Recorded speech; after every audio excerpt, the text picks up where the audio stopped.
अस्सलामुअलैकुम friend, this is Sajid Mughal from learn with purpose. Excel और accounting की एक आम ट्यूटोरियल के साथ मैं आज हाज़िर हुआ हूँ। वैसे तो सैलरी शीट और पे स्लिप बनाने की अनलिमिटेड वीडियोस यूट्यूब पे मौजूद हैं, लेकिन मैं आपके साथ कुछ यूनिक स्किल्स शेयर करूँगा स्मार्ट वर्किंग की, जिसकी मदद से आप चंद मिनटों में जो है ना, आप हज़ारों की तादाद में, अगर आपके पास एम्प्लॉइज़ क्यों ना हो, आप उनकी सैलरी सारी कैलकुलेट कर सकते हैं। उनके लिए पे स्लिप्स आप किस तरह से बना सकते हैं इंडिविजुअल सबके लिए, और उसके अलावा एनवेलप्स पे आप किस तरह से सैलरी की डिटेल प्रिंटिंग कर सकते हैं। ये चंद मिनट आपको लगेंगे, ज़्यादा से ज़्यादा 5 से 10 मिनट में आप ये तमाम चीज़ें कर सकेंगे। ठीक है।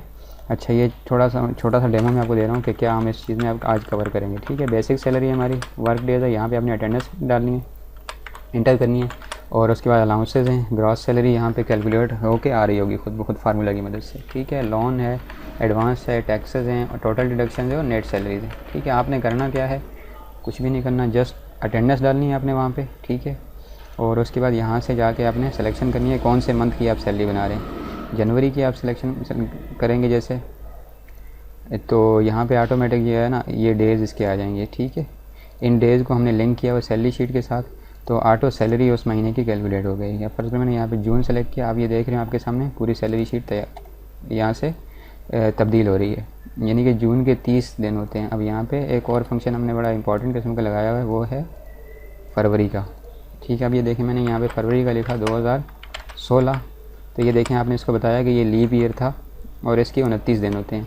मैंने यहाँ पे 2018 लिखा तो ये 28 ही आ गया। 2017 लिखा तो ये 28 ही होगा। जो भी लीप ईयर होगा उसको ये खुद ब खुद 29 कर देगा। ठीक है। यहाँ हमने एक फंक्शन यूज़ किया हुआ है इसका। ठीक है। और नेट सैलरी अकॉर्डिंगली खुद ब खुद जो है ना वो तब्दील होती जाएगी, आप देख रहे हैं। ठीक है। अच्छा जी, इसके अलावा साथ में हम यहाँ पे स्लिप का हमने ये सिंपल का फॉर्मेट बनाया हुआ है। हम वहाँ से मेल मर्ज के थ्रू जो हमारा सैलरी शीट का डेटा होगा वो यहाँ पे एक दफ़ा लेके आएंगे, सिंपली टेम्पलेट बनाएंगे। ई कोड लिखा मैंने, नेम लिखा, ये सैलरी की डिटेल वगैरह सारी हमने यहाँ पे सिर्फ लिखी है, ये उसकी सिर्फ हेडिंग हमने यहाँ पे लिखनी है। और उसके बाद आपने क्या करना है, मेल मर्ज में जाके फिनिश मर्ज पे क्लिक करना है, और यहाँ पे एडिट इंडिविजुअल पे आप जो ही क्लिक करेंगे, लें देखें हमने हमारे सामने जितनी भी हमारे सामने सैलरीज हमने बनाई होंगी वो उनकी सारी सबकी जो है पे स्लिप यहाँ तैयार होकर हमारे सामने आ जाएगी। तो इस तरह से देखें आप विद इन मिनट जो है ना आपकी तमाम एम्प्लॉइज़ की पे स्लिप यहाँ पे इंडिविजुअल तैयार हो जाएगी। देखिए एम्प्लॉय 1 है, एम्प्लॉय 2 है, इस तरह इनकी तमाम पे स्लिप मेरे पास से मैंने सिर्फ से 28 रिकॉर्ड रखे हुए थे। आप मज़ीद जितने भी रिकॉर्ड्स होंगे हज़ारों में होंगे, तो ये सारे एकदम से कैलकुलेट होकर सामने आ जाएंगे। तो चलें हम अपना आज का ट्यूटोरियल शुरू करते हैं। फ्रेंड्स, इससे पहले कि हम अपने आज के ट्यूटोरियल की तरफ बढ़ें, अगर आप हमारे चैनल पर नए हैं तो काइंडली वीडियो के नीचे दिए हुए सब्सक्राइब बटन की मदद से आप हमारे चैनल को सब्सक्राइब कर लीजिए, और साथ में जो बेल आइकन दिया हुआ है इसको आप दबा दीजिए, ताकि आने वाली हमारी वीडियोस की नोटिफिकेशन आपको वक्त पे मिल सकें। अच्छा, सबसे पहले हम यहाँ पे डेमो डेटा बनाते हैं, जिसके अंदर हम मुख्तलिफ कैलकुलेशन करेंगे। आपने अपना रियल डेटा यूज़ करना है, लेकिन मैं यहाँ पे ऐसे ही डेमो डेटा यूज़ करूँगा। ठीक है। तो इसके अंदर हमारे पास सबसे पहले सैलरी शीट में हमें क्या चीज़ चाहिए होती है, हमें एम्प्लॉय कोड चाहिए होता है। ठीक है। और दूसरा हमारे पास आ जाएगा नेम, तीसरी हमारी आ जाएगी बेसिक सैलरी। ठीक है। और उसके बाद आपके सामने आ जाएगी वर्क डेज या अटेंडेंस, आप इसको लिख दीजिएगा। ठीक है। और उसके बाद हमारे सामने आ जाएगी अलाउंस, अगर कुछ आप दे रहे हैं किसी एम्प्लॉय को तो वो यहाँ पे आ जाएगा। ग्रॉस सैलरी आपकी आ जाएगी। अच्छा जी, उसके बाद हम यहाँ पे डिडक्शन का सिलसिला शुरू करते हैं। सबसे पहले हमारे सामने हो जाएगा लोन, अगर कोई लिया हुआ है, एडवांस है, टैक्स है, यानी कि टोटल डिडक्शन है। अच्छा, और उसके बाद नेट सैलरी यहाँ पे हम कैलकुलेट करेंगे। ठीक है। अच्छा जी, एम्प्लॉय कोड में जो है ना, मैं यहाँ पे ऐसे लिख देता हूँ 1 2 3 4 5, जो भी आपके एम्प्लॉय कोड होंगे आप उसको अपने हिसाब से लिखिएगा। ठीक है। मैं फ़िलहाल यहाँ पे डेटा लिमिटेड ही रखता हूँ, आप तो मज़ीद इसको बढ़ा सकते हैं जितना मर्ज़ी आपका डेटा होगा। अच्छा जी, एम्प्लॉय 1, एम्प्लॉय 2। ठीक है। इसको आप एम्प्लॉय डेटा से भी डेटा वैलिडेशन के थ्रू आप ड्रॉप डाउन यहाँ पे लगा के भी लुकअप करवा सकते हैं। हमने काफ़ी सारी वीडियोज़ इससे रिलेटेड अपलोड की हुई हैं डेटा वैलिडेशन भी यूज़ करने की। फ़र्ज़ करो आपका किसी और अगर शीट पे डेटा है, एम्प्लॉय का आपने पूरा रिकॉर्ड मेंटेन किया हो, तो वहाँ से इसको आप लुकअप करवा सकते हैं। ठीक है। अब यहाँ बेसिक सैलरी मुझे जो है यहाँ पे चाहिए इनकी कितनी है, फ़र्ज़ पर मैं दे रहा हूँ इसको 25,000, 30,000, 35,000, ठीक है। तो इस तरह से मैं यहाँ पे सैलरी डाल देता हूँ। अच्छा, मैंने यहाँ पे कुछ सैलरी जैसे डाल दी हैं सबकी अपनी तरफ से ऐसे ही, ठीक है। अच्छा, अटेंडेंस भी यहाँ पे मैं ऐसे डाल देता हूँ। अटेंडेंस के लिए मैं एक काम करता हूँ कि रैंडम का एक फ़ंक्शन यूज़ करता हूँ यहाँ पे। आपने तो रियल अटेंडेंस इनकी डालनी है, लेकिन मैं आपको एक और फंक्शन भी इंट्रोड्यूस करवाना चाह रहा हूँ। आप एक फ़ंक्शन यूज़ कर सकते हैं रैंड बिटवीन का। हमारी बॉटम वैल्यू क्या है, 1 है। कम से कम जो अटेंडेंस हमारी 1 हो सकती है, और मिनिमम मैक्सिमम जो है हम ये कह रहे हैं कि हमारा जैसे फल हम जून की सैलरी बना रहे हैं तो मैक्सिमम 30 होगी, ठीक है। तो मैंने यहाँ पे लिखा, तो ये फंक्शन आपको रैंडमली जो है ना 1 से 30 के दरमियान इसने जनरेट करवा कर दे दी, ठीक है। अच्छा, अब अगर मैं इसी को, ठीक है, अलाउंस अगर आप किसी को कोई दे रहे हैं, मेडिकल अलाउंस है, बाकी कन्वेंस अलाउंस है, टेलीफोन वगैरह कुछ भी है, वो आप अपना यहाँ पे लिख सकते हैं, जो भी अलाउंस होगा आपका। अच्छा, यहाँ पे मैंने जो है ये रैंडमली जनरेट करवाया था। जब हम फ्रेश कर रहे हैं तो इसको जो है ना ये हर बार फार्मूला यहाँ पे अप्लाई हो रहा है, तो इसके लिए हम ये करते हैं कि इसको हम पेस्ट वैल्यूज़ कर देते हैं, वैल्यूज़, ताकि ये यहीं पे फिक्स हो जाएगा। फार्मूला ख़त्म हो गया और वैल्यू हमारे सामने आ गई, ठीक है। अब हम यहाँ पे ग्रॉस सैलरी कैलकुलेट करेंगे। अच्छा, ग्रॉस सैलरी कैलकुलेट करने से पहले हम छोटा सा यहाँ पे एक और काम करते हैं, वो ये है कि सेकंड शीट पे हम जाते हैं। यहाँ पे मैं जो है ना जनवरी टू ऑनवर्ड महीने के पूरे नाम प्रिंट करवा देता हूँ दिसंबर तक, ठीक है। अच्छा जी, और यहाँ पे हम ये करते हैं कि ये हमारा मंथ है और इसके टोटल डेज़ कितने होंगे, जनवरी के 31 होंगे, फरवरी को भी छोड़ दें, मार्च के कितने होते हैं 31, अप्रैल 30, 31, 30, 31, 31, 30, 31, 30 और ये 31 का होता है, ठीक है। अच्छा, फरवरी का ये होता है कि 4 साल के बाद एक लीप ईयर आता है जिसमें ये 29 का होता है, हो जाता है, वरना आमतौर पे जो होता है ये 28 का होता है, सही है। तो यहाँ पे हम एक काम करते हैं, ऊपर यहाँ पे हम मंथ सेलेक्ट करेंगे, ठीक है, जिसकी हमें सैलरी कैलकुलेट करवानी होगी। यहाँ पे हम लिख देते हैं ईयर, ठीक है। मंथ के लिए हम यहाँ पे एक ड्रॉप डाउन लगाते हैं जिसकी मदद से हम यहाँ पे मंथ सेलेक्ट करेंगे, ठीक है। अच्छा, ड्रॉप डाउन लगाने के लिए हम यहाँ पे डेटा वैलिडेशन में जाएंगे, सही है। डेटा वैलिडेशन में जाने के बाद आपने क्या करना है, यहाँ से लिस्ट सेलेक्ट करनी है और सोर्स में आपने जो देना है वो क्या है, हमारी ये वाला मंथ का पूरा कॉलम आपने दे देना है, ठीक है। अब आपके सामने यहाँ पे ड्रॉप डाउन लग के आ गया और यहाँ पे आप मंथ सेलेक्ट करेंगे और यहाँ पे आपने क्या सेलेक्ट करना है, ईयर आपने लिखना है। पर मैंने यहाँ पे लिख दिया 2018 और यहाँ पे मैंने लिख दिया जून, ठीक है। और यहाँ पे ऊपर, यहाँ पे मैं जो है ना मंथ डेज़ करवाना चाह रहा हूँ।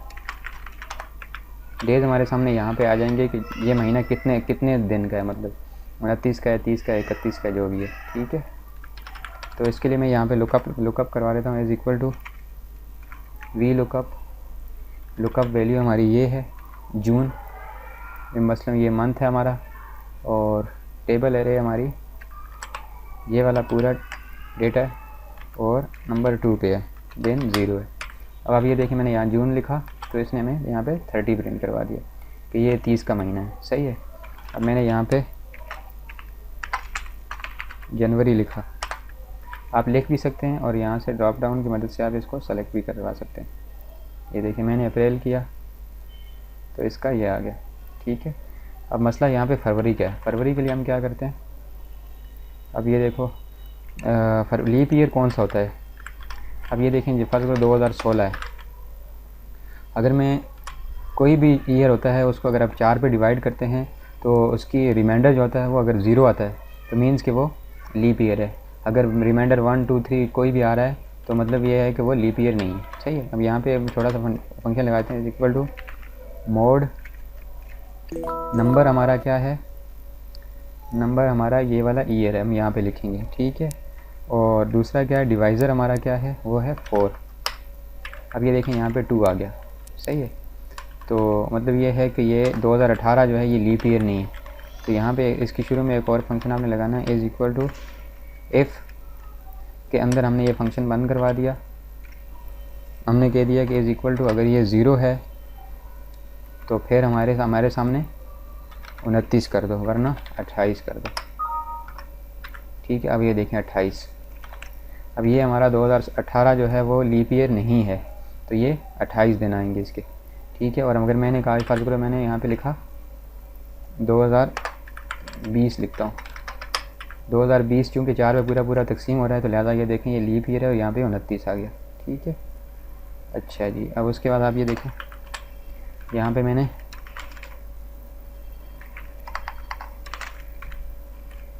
फरवरी मैंने यहाँ पे सेलेक्ट किया, तो ये देखें 29 आ गया। मैंने यहाँ पे ईयर चेंज किया, 2018 किया, अब वो देखें यहाँ पे ये 28 आ गया, सही है। तो इस तरह से हम यहाँ पे इसकी मदद से क्या करेंगे, यहाँ पे हम ग्रॉस सैलरी कैलकुलेट करवाएंगे। Is equal to gross salary हमारी क्या आ जाएगी, बेसिक सैलरी को डिवाइड करना आपने इस पे जो मंथ डेज़ होंगे, और F4 दबा के इसको फ्रीज़ कर देना। ठीक है, इस पे डिवाइड करना है और फिर मल्टीप्लाई करवाना है किससे, अटेंडेंस से। ठीक हो गया, जो आंसर आएगा उसमें आपने अलाउंस प्लस कर देना, सही है। तो इस तरह से जो है ना ये आपकी ग्रॉस सैलरी कैलकुलेट हो जाएगी। यहाँ तक आपने टोटल करवा दिया। अब ये देखें ग्रॉस सैलरी आपकी कैलकुलेट हो रही है, सही है। अब मैंने ये फरवरी की सैलरी कैलकुलेट किया। मैं अगर इसको जून लिखता हूँ तो आप ये देखें सैलरी यहाँ से खुद ही चेंज होगी, अटेंडेंस के हिसाब से भी और मंथ के हिसाब से भी। ठीक है, अब अगर फर्ज करो लोन है, किसी ने लिया हुआ है, लोन की हम कुछ वैल्यूज़ यहाँ पे लिख देते हैं। इन्होंने लोन लिया हुआ है, अटेंडेंस एडवांस अगर किसी ने लिया हुआ है तो हम यहाँ पे एडवांस भी लिख देते हैं। आप अपनी मर्ज़ी से लिखिएगा जो आ रहा हो, मैं तो ऐसे ही लिख रहा हूँ रैंडमली। टैक्स जो है फ़र्ज़ करो हम कह रहे हैं कि बेसिक सैलरी का नहीं, हम कहते हैं कि ग्रॉस सैलरी का 1% टैक्स है। 1% हमने कह दिया कि ये टैक्स है। ठीक है, तो ये आपकी टैक्स की अमाउंट आ जाएगी यहाँ, जो हम इनकम टैक्स फ़र्ज़ करो या कोई भी टैक्स आपका अपनी कंट्री के हिसाब से वो आपने यहाँ पे कैलकुलेट करवा देना। और टोटल डिडक्शन के लिए is equal to sum total deduction हमने कर दिया। ठीक है, अच्छा जी। नेट सैलरी हमारी क्या हो जाएगी, is equal to gross salary minus deductions, ये आपकी नेट सैलरी आ जाएगी। ठीक है, अब हम यहाँ पे टोटल करवा देते हैं।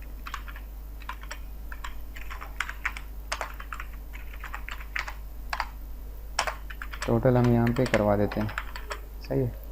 इज़ इक्वल टू हम यहाँ से शुरू करेंगे, ग्रॉस सैलरी से सम करवाएंगे।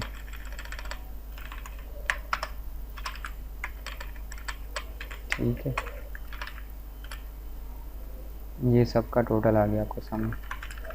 अच्छा, अब इसी को जो है मैं एक काम करता हूँ, इसी पे टेबल अप्लाई कर देता हूँ। पूरी को आपने सिलेक्शन करनी है। ठीक है, इंसर्ट में जाना है और यहाँ पे टेबल पे कर देना है। ये हेडर ऐसा ही रहेगा, तो ये आपका टेबल आपके सामने आ जाएगा। आप इसमें पूरा फार्मेटिंग इसकी चेंज कर सकते हैं, जो आपको अच्छा लगे उसके हिसाब से आप इसकी फार्मेटिंग करवा सकते हैं। तो इस तरह से आप ये देखें, मैंने मैंने यहाँ पे मंथ चेंज करना है, सितंबर किया, सेम है। मैं यहाँ दिसंबर की, आप ये देखें पूरी सैलरी इसके अकॉर्डिंगली चेंज हो रही है। ठीक है, अच्छा जी, ये आपकी सैलरी शीट कंप्लीट हो गई। अब हमने क्या करना है कि पहले सैलरी टाइम पे स्लिप बनाएंगे इसके लिए। ठीक है, तो पे स्लिप के लिए मैंने एक छोटा सा फॉर्मेट यहाँ बना के रखा हुआ है। ये देखें, ये पे स्लिप का मैंने फॉर्मेट बना के रखा हुआ है। ठीक है, आप इसको अपने पास बना लीजिएगा, सही है। तो इसमें किसी किस्म की कोई भी चीज़ नहीं है, सिंपल फॉर्मेटिंग है। ठीक है, अच्छा, अब इसके अंदर हमने वैल्यूज़ इनपुट करनी है। अभी मैंने सिर्फ एक पेज की बनाई हुई है ना, तो मैं यहाँ वैल्यूज़ कैसे इनपुट करूँगा। आपने यहाँ पे मेलिंग में जाना है, सेलेक्ट रेसिपिएंट अब इसमें यूज़ एंड एग्जिस्टिंग लिस्ट आपने सेलेक्ट करना है, ठीक है। मैंने फ़ाइल कहाँ से सेलेक्ट की हुई है, मैंने रखी हुई है डेस्कटॉप पे ना, तो मैं यहाँ चला गया। ये मैंने अभी जो सैलरी शीट की टेम्पलेट बनाई है इसको मैंने सेलेक्ट करवाना है यहाँ पे, ठीक है। शीट 1 मैंने सेलेक्ट करनी है, सही है। अब आपने यहाँ पे क्या करना है, एम्प्लॉई आईडी में जाना है, आईडी पे जाना है और मेलिंग मर्ज में जाके हमने इनपुट करवानी है यहाँ से ई कोड। एम्प्लॉई नेम में नेम करवा देना आपने, ठीक है। अब बेसिक में मुझे क्या करवाना है, इंसर्ट बेसिक में यहाँ पे बेसिक आपने लिख देना है। अच्छा जी, ग्रॉस सैलरी। मेलिंग पे आपने जाके फील्ड सिर्फ इंसर्ट करवानी है बस ग्रॉस सैलरी की, ठीक है। अच्छा जी, उसके बाद लेस करना हमने क्या, लोन यहाँ पे लेके आ जाए, यहाँ पे एडवांस। ये बहुत आसान होता है मेल मर्ज के थ्रू ना। उसके बाद टैक्स है, उसके बाद हमारी यहाँ पे टोटल डिडक्शन आ जाएंगी, ठीक है। ये हमारी पे स्लिप बन रही है इस तरह से। और नेट पेमेंट के लिए भी आपने यूँ करना, आपने नेट सैलरी सेलेक्ट कर देंगे, ठीक है। ये इस तरह से हमारी सैलरी पे स्लिप कंप्लीट हो गई। कंप्लीट होने के बाद आपने क्या करना है, ये ऊपर देखें फिनिश मर्ज लिखा हुआ है ना, यहाँ पे आपने जाना है। अगर डायरेक्ट आप प्रिंट करेंगे तो ये पूरी प्रिंट हो जाएंगी, आपके प्रिंटर में चली जाएंगी डायरेक्ट। अगर आप प्रिंट करने से पहले इसको देखना चाह रहे हैं तो यहाँ पे क्लिक करें एडिट इंडिविजुअल डॉक्यूमेंट, ठीक है। अब इसमें आप पूछ रहा है कौन कौन से रिकॉर्ड, मैं चाह रहा हूँ ऑल रिकॉर्ड मेरे डिस्प्ले हो जाए, ठीक है। मैंने ऑल लिखा तो आप ये देखें कि पूरी मेरे पास जो है ना सैलरी तमाम एम्प्लॉइज़ की कैलकुलेट होके आ गई, हर एक की इंडिविजुअल पे स्लिप बन के आ गई। ये देखिए employee ID number 3, employee name आ गया, इसकी सैलरी आ गई, सैलरी से रिलेटेड जितनी भी डिटेल्स होंगी वो सारी। अब मेरे पास यहाँ पे 28 जो है ना मैंने रिकॉर्ड रखे हुए थे, तो लिहाजा 28 चीज़ें 28 इसने पे स्लिप जनरेट करवा दी। अब जैसा आपने प्रिंट करना है बस एम्प्लॉई से साइन ले लेना, तैयार होगी इस तरह से ये। अच्छा जी, अब दूसरा इसका जो स्टेप है हमने एक और बताया था, इसमें क्या करना है कि सैलरी एनवेलप्स बनाने हैं। एनवेलप वो होते हैं जिसमें आपने सैलरी नोट्स वगैरह डाल के जो है ना अपने एम्प्लॉई को देने भी तो होते हैं ना, वो आप देंगे, ठीक है। तो आप ये कह रहे हैं कि आप उसके ऊपर भी सैलरी की जो डिटेल है सारी प्रिंट हो ताकि एम्प्लॉई को घर पे जाके अगर वो देखना चाहे तो इसको दे। अच्छा, ये मैंने एनवेलप का साइज़ सेट किया हुआ है। आपके पास अगर कोई भी एनवेलप है, आप उसका साइज़ अगर सेट करना चाह रहे हैं तो आपके पास स्केल है ना, उस स्केल को लें, एनवेलप को विथ और उसकी जो हाइट है दोनों उससे मैच करें, नापें स्केल से। और पेज लेआउट में जाने के बाद आप यहाँ पे साइज़ में आप जाएं, मोर पेपर साइज़ पे आप चले जाएं। यहाँ पे आपने जो भी कस्टम आपका एनवेलप का साइज़ है वो आप यहाँ डाल दीजिएगा विथ और हाइट में इंचेस में, तो आपका एनवेलप उस हिसाब से सेट हो जाएगा, ठीक है। अब मैंने सेट किया हुआ जैसे, तो यहाँ पे मैं क्या करूँगा, सिंपली वही वाला प्रोसीजर हम दोबारा यहाँ पे रिपीट करेंगे जो हमने अभी पे स्लिप बनाते वक्त बनाया था, ठीक है। मेलिंग में आपने जाना है, basic use and existing list आपने करना है, ठीक है। अब इसमें आपने क्या करना है, वही वाला सैलरी शीट को यहाँ लेके आना है, ठीक है। ये आपकी सैलरी शीट होगी, सेलेक्ट कर लीजिए इसको, शीट 1 सेलेक्ट कर लेना। और अब यहाँ पे आपने क्या करना है, इंसर्ट में जाना है, ई कोड है, ठीक है, एम्प्लॉई का नेम है। अच्छा जी, उसके बाद आपने यहाँ पे बेसिक सैलरी इंसर्ट करवानी है और यहाँ पे आपने क्या करवाना है, यहाँ पे मैं ग्रॉस सैलरी कर रहा हूँ, ठीक है। और उसके बाद आपने यहाँ करवाता हूँ मैं लोन, एडवांस, और उसके बाद जो है टैक्स है, यहाँ पे हमारी आ जाएंगी टोटल डिडक्शंस, ठीक है। और उसके बाद होम पे नेट सैलरी यानी कि, ठीक है। ये हमारे सारी इनपुट कर ली। फिनिश और मर्ज पे जाएं, एडिट इंडिविजुअल डॉक्यूमेंट आप करें, ऑल रिकॉर्ड। अब ये देखें सारे एनवेलप्स आपके सामने बन के तैयार हो गए 1 मिनट में। आपने जस्ट कुछ भी नहीं करना, बस सिर्फ इनको प्रिंट करना है और एम्प्लॉइज़ को डिस्ट्रीब्यूट कर देना, ठीक है।